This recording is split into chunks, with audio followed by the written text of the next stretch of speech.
Research shows that recovery time from a disaster trauma decreases significantly if you know what the normal responses to trauma are. In a shipwreck, only some of the survivors received information on trauma symptoms. As a whole, those that received the information recovered more quickly and completely than those who did not. Even those who did not directly experience the trauma event can be infected by the almost invisible yet potently powerful symptoms. Secondary trauma is the stress resulting from helping or wanting to help a traumatized or suffering person. Often, the world is ready to go on with business as usual, quickly.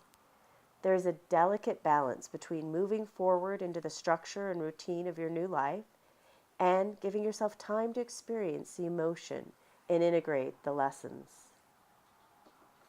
As research indicates, it's vital to know trauma symptoms are normal, often involuntary, physiological responses to an abnormal event.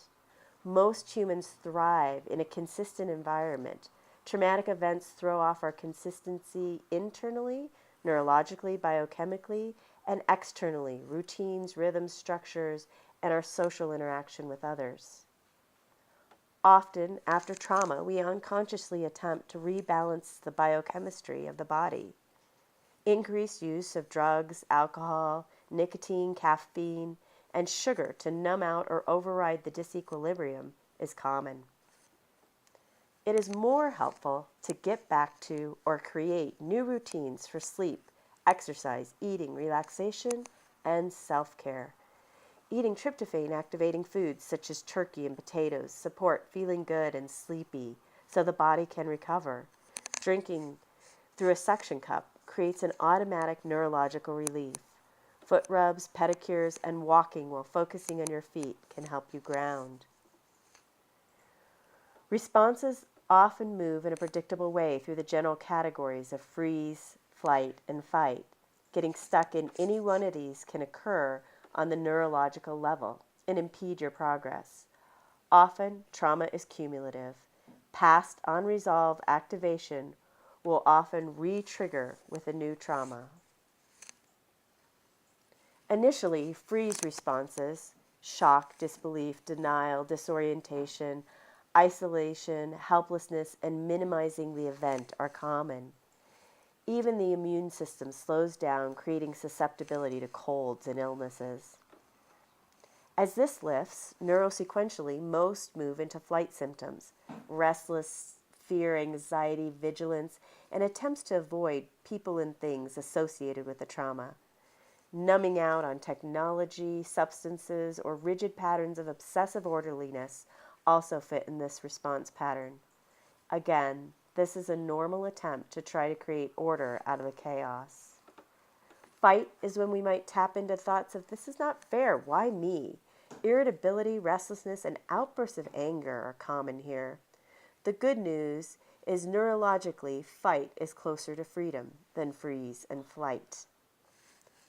Additional physical symptoms include headaches, stomachs and digestive issues, pain, rapid heart rate, sleep issues, and ringing and buzzing in the ear.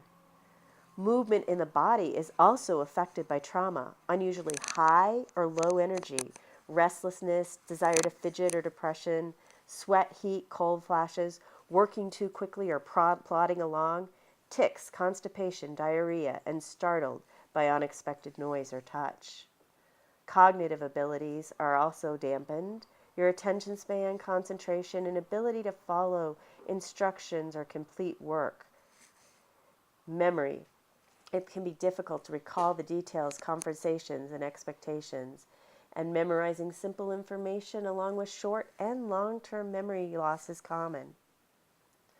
Often, these stuck places can go back into fluidity fairly quickly. The conversation shifts from being at the mercy of the event to the lessons learned. We are often gifted the opportunity through the trauma to resolve old issues. At Brighten the Brain, we know that connections between others and within ourselves matter. Current neurological connectivity is key. We know easy, safe, and fast methods to address unresolved trauma. Results last because we work at the neurological level. Healing from a trauma can take time.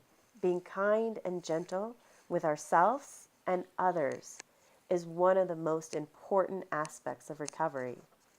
When you have the capacity to fully experience the love of others, you become open in your heart to giving and receiving amazing acts of kindness and connection. From here, you notice the grace and miracles that simply are.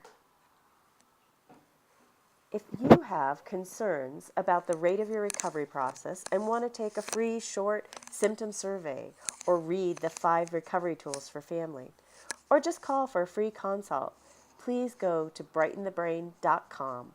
We look forward to connecting with you.